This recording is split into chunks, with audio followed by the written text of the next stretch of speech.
Halo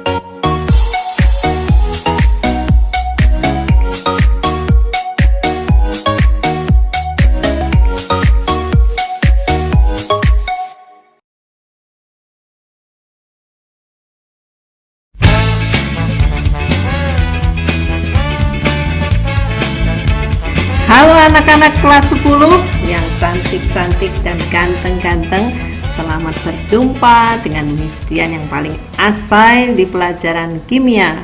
Video ini ada untuk melengkapi video yang sudah Miss keluarkan kemarin. Kita masih akan belajar di bab 1 hakikat ilmu kimia.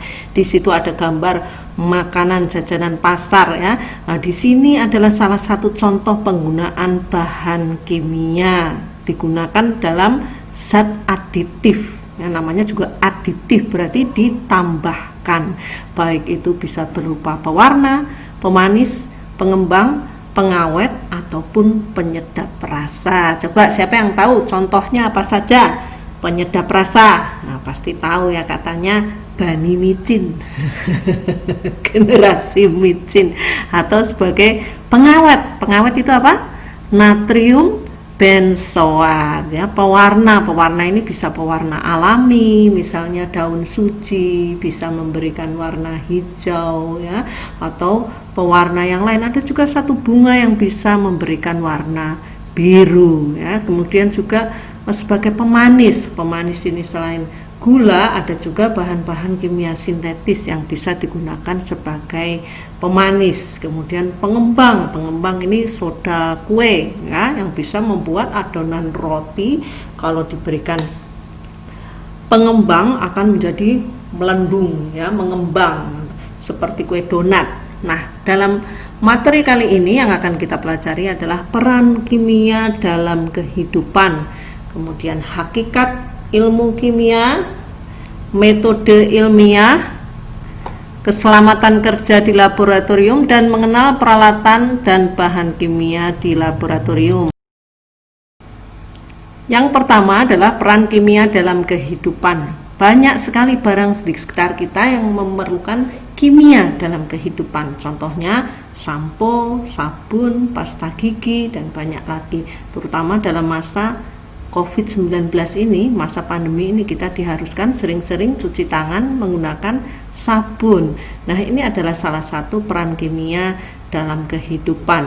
Demikian juga bahan-bahan pembersih, baik itu pembersih lantai, pembersih dapur, kemudian juga plastik kalau kita belanja ya, kemudian juga sebagai pipa pralon untuk pengganti logam untuk keperluan industri, kemudian juga obat serangga, mentega, sirup, makanan dalam kaleng. Banyak sekali ya, ilmu kimia ini membantu menyejahterakan kehidupan manusia dengan menghasilkan aneka produk yang berguna. Bisakah kalian juga mencari contohnya yang lain dalam kehidupan sehari-hari? Nah, karena begitu pentingnya, maka ilmu kimia ini berkaitan dengan banyak ilmu-ilmu lain ya. Nah, ilmu kimia ini juga disebut sebagai mother of science karena begitu luasnya peranan ilmu kimia dalam berbagai industri ataupun kaitannya dengan ilmu lain. Misalnya seperti gambar di depan tadi, dalam industri makanan ilmu kimia berperanan sebagai pengawet, pemanis, pengembang, dan sebagainya. Nah, ini adalah gambar bagaimana kaitan ilmu kimia dengan ilmu lain. Misalnya dalam bidang arkeologi, dia berfungsi untuk menentukan umur dari fosil tersebut. Dalam bidang pertanian, ilmu kimia menyediakan pupuk ataupun pestisida. Kemudian dalam bidang apalagi elektronik, dia menyediakan bahan untuk membuat chip ya, di komputer. Nah, itulah sebabnya maka ilmu kimia ini begitu luas peranannya. Nah, kita akan pelajari apa yang disebut dengan hakikat ilmu kimia.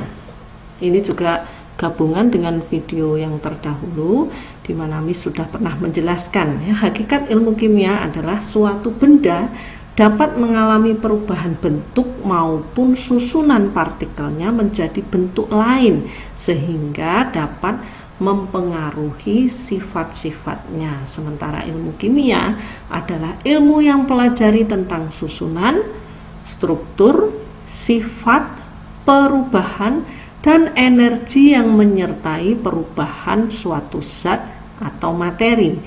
Zat atau materi sendiri adalah segala sesuatu yang mempunyai massa dan menempati ruang.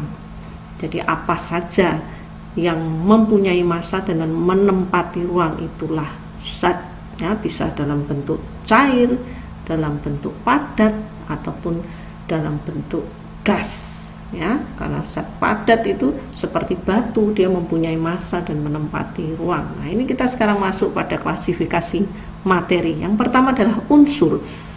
Unsur adalah bentuk materi yang paling sederhana, tidak bisa diuraikan lagi menjadi materi yang lebih sederhana walaupun dengan reaksi kimia. Sementara senyawa adalah gabungan dua unsur atau lebih dengan perbandingan tertentu.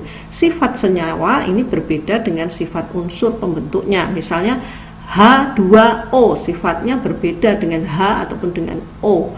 Sementara campuran homogen adalah campuran yang susunannya pada tiap bagiannya campuran itu sama. Misalnya sesendok gula yang dilarutkan dalam segelas air, dimanapun rasanya manisnya sama, ya, asal diaduk loh, ya. Sementara campuran heterogen ini susunannya tidak sama. Misalnya kopi, ya, antara di atas dengan di bawah itu tidak sama. Nah, perbedaan atom unsur, molekul senyawa dan campuran dua unsur dan senyawa secara mikroskopik bisa kita lihat sebagai berikut. Ini adalah gambar dari atom unsur. Karena unsur ini tunggal, ya, jadi bisa juga dia satu-satu seperti itu. Tapi ada juga unsur yang double, misalnya apa? H2, O2, N2. Ini disebut molekul unsur. Nah, untuk gambar molekul dari campuran dan juga senyawa, Miss akan berikan melalui Google Classroom. Nah, kita akan masuk ke pemisahan campuran. Karena campuran itu sendiri terpisah, misalnya kopi, ya, terpisah antara bagian atas dan bagian bawahnya itu ada endapannya. Nah, maka kita pisahkan dengan cara filtrasi atau disaring. Maka nanti akan tertinggal ampasnya itu di kertas saringnya, ya. Jadi ini memisahkan antara cairan dan endapannya tadi. Nah, ini adalah cara pemisahan yang kedua, distilasi. Ini dengan menggunakan suhu tinggi, ya. Tentunya ini untuk memisahkan cair dengan cair, di mana ada perbedaan titik ditih. Nah, yang ketiga adalah kromatografi. Ini biasanya digunakan untuk memisahkan zat warna dari tinta, ya. Kalau kita punya tinta hitam, kemudian kita lakukan kromatografi, kertas itu bisa terpisah menjadi warna-warna yang berbeda. Nah, dalam ilmu kimia ini kita juga mempelajari metode ilmiah. Penelitian ilmiah adalah suatu kegiatan yang sistematik, logis, objektif, dan replikatif, artinya dapat diulang untuk mengaji suatu masalah dalam usaha untuk menjelaskan masalah tersebut. Sebagai seorang ilmuwan ataupun calon ilmuwan, kita harus terbiasa melakukan penelitian ilmiah. Nah, ini adalah langkah-langkah dari penelitian ilmiah. Yang pertama adalah merumuskan masalah, kemudian mengkaji teori dan temuan penelitian sebelumnya, yang berarti kita melakukan studi pustaka ataupun sekarang tentunya lebih komplit dengan menggunakan internet, ya, merumuskan hipotesis, melakukan eksperimen, mengumpulkan data, mengolah dan menganalisis data dan membuat kesimpulan, dan yang terakhir adalah melaporkan hasil penelitian. Sebagai contoh, misalnya kita hendak melakukan penelitian pengaruh penambahan pupuk jenis A terhadap kualitas atau kuantitas tanaman cabai. Nah, ini berarti masalah yang kita rumuskan. Ya, kemudian kita harus mengkaji teori, kita buka-buka jurnal penelitian, daftar pustakanya apa saja, ya, harus kita cantumkan, ataupun kita belajar dari jurnal-jurnal penelitian yang ada di internet, ya.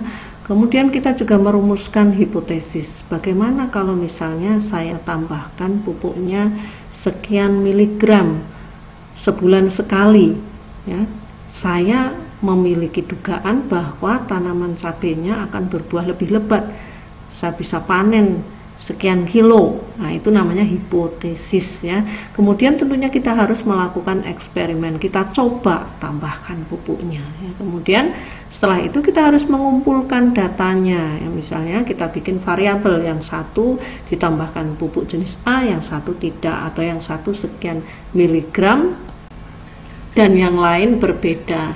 Hasil data-data ini kemudian kita olah dan kita analisis. Bisa juga misalnya menggunakan grafik, ini sangat penting ya. Kemudian dari data yang sudah kita analisa, baik dengan perhitungan, dengan grafik, ini kita buat kesimpulannya bahwa ternyata dengan menggunakan pupuk ini diperoleh hasil seperti ini ya. Nah, setelah kesimpulannya kita temukan, kemudian kita harus melaporkan hasil penelitian. Para peneliti biasanya melaporkan hasil penelitian mereka dalam satu jurnal. Kenapa sih kita kok harus melaporkan hasil penelitian kita? Supaya hasil penelitian kita tadi bisa digunakan sebagai dasar teori untuk penelitian selanjutnya, supaya bisa dikembangkan lebih lagi sehingga ilmu pengetahuan akan semakin berkembang. Dalam melakukan penelitian kita harus ingat ada 3 variabel yang diperlukan, yaitu variabel kontrol, variabel bebas, dan variabel terikat. Mungkin kalian juga pernah mempelajari ini di biologi ya. Variabel kontrol itu adalah variabel yang dikontrol. Misalnya kalau kita membuat percobaan, misalnya tanaman cabai lagi ya, misalnya dalam pot aja yang mudah, pot A, pot B, dan pot C. Maka yang variabel yang kita kontrol adalah misalnya luas tanahnya, kemudian jenis cabenya, dan juga cahayanya yang masuk ya, harus sama semua tiga-tiganya supaya kita bisa melakukan penelitian yang tepat. Kemudian variabel bebas adalah penambahan pupuknya, misalnya pot A tidak ditambah pupuk, pot B ditambah 1 mg, pot C 2 mg. Nah, ini adalah variabel bebas yang kita atur sendiri. Sementara variabel terikat adalah hasil dari perubahan variabel bebas tadi, misalnya laju pertumbuhan tanaman atau hasil tanaman cabai ya. Jadi variabel terikat adalah hasil yang kita dapatkan dari perubahan variabel bebas. Nah, ini adalah langkah-langkah penelitian ilmiah dan apa yang perlu kita ketahui sebelum kita melakukan penelitian. Oke, sampai di sini dulu. Jangan lupa apabila kalian ada pertanyaan boleh bertanya di Google Classroom dan mengerjakan tugas yang Miss berikan. Selamat belajar.